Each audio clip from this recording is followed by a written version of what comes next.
Hi, everybody. Welcome to another 12-ounce sports update on this Monday, October the 28th, 2024. Captain Lou with you in the chair, as always, on Monday nights, taking a look back at the weekend that was in the world of sports and what's coming up tonight, including Game 3 of the World Series, the Yankees and the Dodgers. The Dodgers jumped out to a 2-0 lead. How about that Friday night, 10th inning walk-off grand slam by Freddie Freeman?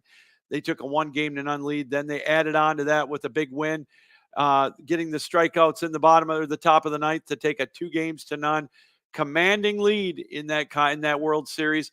Shifts back tonight to the Bronx. Game 3. Good news for the Dodgers. Shohei Ohtani will be a go as they look to try to take a stranglehold in that series as they are indeed up 2-0. Games 3, 4, and 5 are in the Bronx, so the Yankees still have hope. They can take 2 or 3 in the Bronx, send it back to Los Angeles. We'll have to wait and see on that. But Game 3, first pitch, 8:08 tonight on Fox as the Yankees try to get back into that series. What a great weekend of football in the National Football League, starting out with a wild finish in Washington. The Bears looked like they had the game in hand, up 15-13 or 15-13, yes, indeed, with not much time left, 6 seconds to be exact, when the Commanders had the ball 1st and 10 at the 34-yard line. The Bears played a very soft zone, to say the least.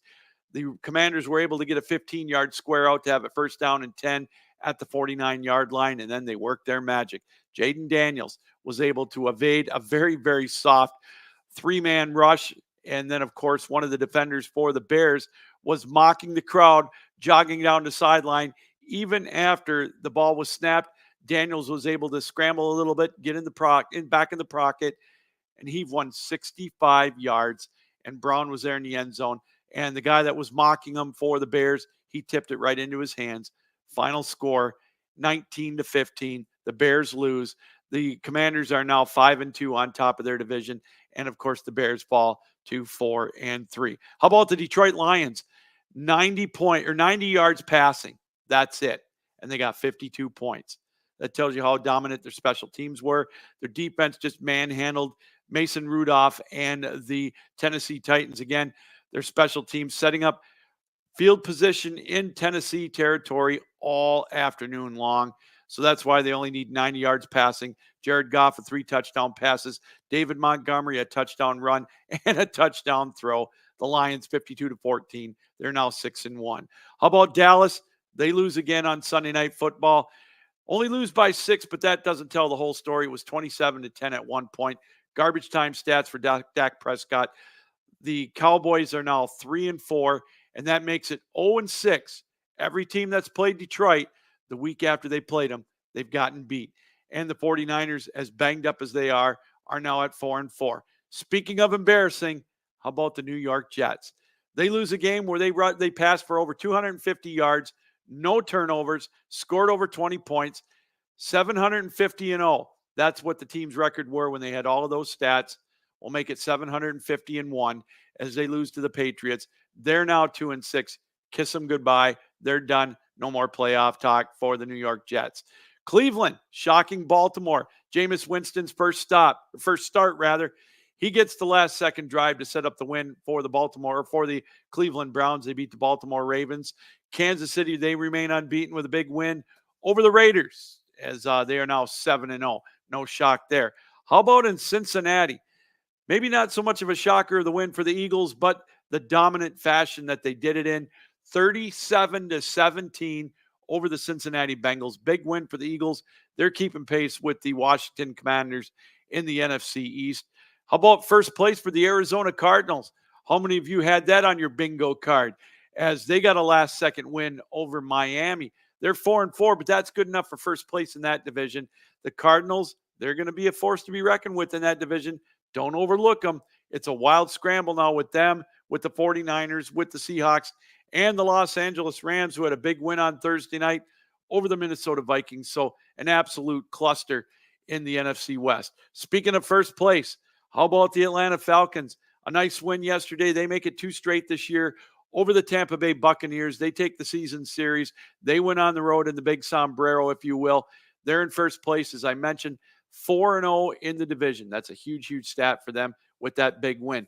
Staying with the NFC South, the Chargers, they took care of the New Orleans Saints. The Saints, you might as well write them off as well. Big win for the Chargers. They try to keep pace to get into the playoff race. I know it's early, but that's a big win nonetheless whenever you can get a win. So congratulations to the Chargers. How about the Packers? Second straight week, they get a last-second field goal to win, this time over the Jacksonville Jaguars. They get a last-second touchdown drive, I should say, and then they get the field goal opportunity. But the big story of that is injuries. Love left the game with a groin injury. Malik Willis came in, didn't miss a beat as they got down for that touchdown drive. So the Packers now are at 6-2, keeping pace with the Lions, setting up a monster showdown next Sunday at 4:25 at Lambeau. First place on the line, the Detroit Lions and the Green Bay Packers. It's been a long time since these two teams have both had starts like this. That 6-1 start, by the way, for the Detroit Lions, their best start since 1956. And the Buffalo Bills, a big win, as we mentioned, in Seattle against the Seahawks. They didn't just win close. They dominated that one. The Broncos, how about that? The Broncos are 5-3. Not sure if they've beaten anybody of consequence, but they're winning the games in front of them. They're 5-3 with a win at home over the Carolina Panthers. So they're keeping pace with the Chargers, trying to keep in pace for a playoff spot as well. And tonight on Monday Night Football, the Pittsburgh Steelers hosting the New York Football Giants. The Steelers looking to stay in first place all by themselves now that the Ravens got beat. They're a 6-point favorite rather at home against the Giants. The over-under on this one is 36.5. All right, we're going to take a break. When we come back, we'll take a look at the college football scene. We'll get you the rankings and everything else. You're watching the 12-Ounce Sports Update right here live on 12-Ounce Sports. Need tickets to that next event? Well, at 12-Ounce Sports, we've got them with soccer anywhere in the world. Tickets to any venue, any sport. Want to go to NCAA or NFL football matches? We've got them. Yeah. Baseball at every level. Every Power 5 matchup is available. Don't forget, costumes and paint are optional. What's that? You want to go to Broadway? We have those too. Want to jam out? Every concert, every artist. That's right. At 12-Ounce Sports, we've got the tickets for less. 12ozsports.com/tickets. That's 12ouncesports.com/tickets. That's right. There's some big games coming up this weekend in the National Football League and college football, highlighted in college football by the matchup at Happy Valley between Ohio State and Penn State. You want tickets to that game, go to 12ouncesports.com/tickets. Will be your hookup for tickets for that game. And any of the other big contests you want to go to, as we mentioned, and the upcoming slate of games in the NFL, including that Lions and Packers game that we were talking about. 12ouncesports.com/tickets. It's that simple. College football over the weekend, some big games involving ranked teams. In the Big Ten, Oregon, ranked number 1, took on Illinois, number 20. They dismantled the Illini 38-9 and made it look so simple. 35-3 at the half. They rolled in that game. Texas A&M and LSU, another matchup of top-ranked teams. Texas A&M trailed 17-7 at the half. They outscored LSU 31-6 in the second half. They rolled as they won 38-23. Notre Dame and Navy, 12-24. Many thought this might be a close game. Not quite. 31-7 at the half. Notre Dame ended up winning that one 51-14. Alabama and Missouri. Alabama took out their frustrations over their loss last week to Tennessee. They rolled 34-0 as they keep hearing the whispers that another loss for them could knock them out of the football playoff.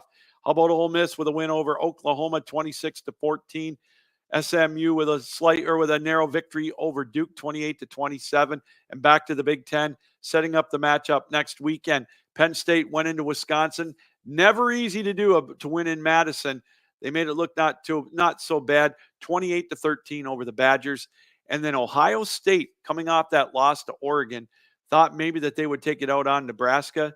Nebraska, after getting thumped 56-7 the week before by Indiana, they hung on for dear life, did Ohio State, winning that one 21-17. So again, that sets up the big matchup in Happy Valley.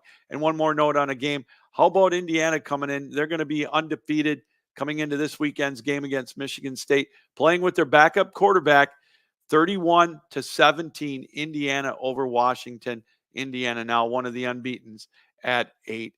All right, let's take a look at the rankings right now in college football. At the top in both polls, Oregon is at number 1. We'll stick with the AP poll. Georgia is at 2. They got the other first place vote. Penn State at 3, Ohio State at 4. Those rankings haven't changed. So there you go. That sets up the matchup as 3 versus 4 between Penn State and Ohio State. It's going to be in Happy Valley. That's going to be a monster contest as well in Big Ten action. That's really going to be the marquee matchup between top-ranked teams. Number 5, Miami, they move up 1. Texas is at number 6. Tennessee stays at 7. Notre Dame goes up 4 spots to number 8. Unbeaten BYU, they're in the top 10 now at number 9. Texas A&M at 10 with that big win. Iowa State, they drop 1 to 11. Clemson drops down to for a tie to 11 with Iowa State. Indiana stays at 13. Alabama is up to 14. Boise State at 15. LSU with the loss, they drop from 8th down to 16th. Kansas State also drops 1. Pittsburgh undefeated. They're ranked 18th in the country. Ole Miss at 19. SMU at 20. Army is at 21. Pac-2, Washington State is at 22. Deion Sanders and his Colorado Buffaloes are at 23. Illinois falls to 24. And Missouri is at 25. All right, again, don't forget, coming up tonight, it's Game 3 of the World Series between the New York Yankees and the Los Angeles Dodgers. The Yanks looking to try to get back into this series, trailing 2-0. Of course, who could forget that Friday night walk-off grand slam by Freddie Freeman, stuff of legends. That's what those are made of. A huge, huge home run, a grand slam, the first walk-off grand slam in World Series history. They followed it up with a big win on Saturday. So the Dodgers go into the Bronx up 2-0. And again, Shohei Ohtani will give it a go after dislocating his shoulder, it looked like, on Saturday night in that slide. So that'll be a big matchup. Game 3 tonight. Games 3, 4, and 5 are going to be at the Bronx. And then tonight on Monday Night Football again, the Pittsburgh Steelers looking to claim first place in the AFC North all by themselves. They're a 6-point favorite at home against the New York Giants. How New York teams get all these primetime games, I have no idea. The over-under on this one, 36.5. I'm not touching this game with a 10-foot pole. All right, that's going to do it. Hey, don't forget to join me this week, Thursday, special day and time for another edition of the Captain Lou Extravaganza. We'll be on at 7 o'clock Eastern time. Check the 12-ounce sports schedule for that. And, of course, join me tomorrow at 7 o'clock for another edition of the ACHA Power Play. All right, everybody, thanks for letting us come into your homes, on your computers and televisions, however you're watching us around the world here on 12-ounce sports. That's going to do it for a 12-ounce sports update. Captain Lou saying keep your heads up, keep your sticks down, keep your feet moving, and as always, keep your minds open. Until next time, have a great night, everybody.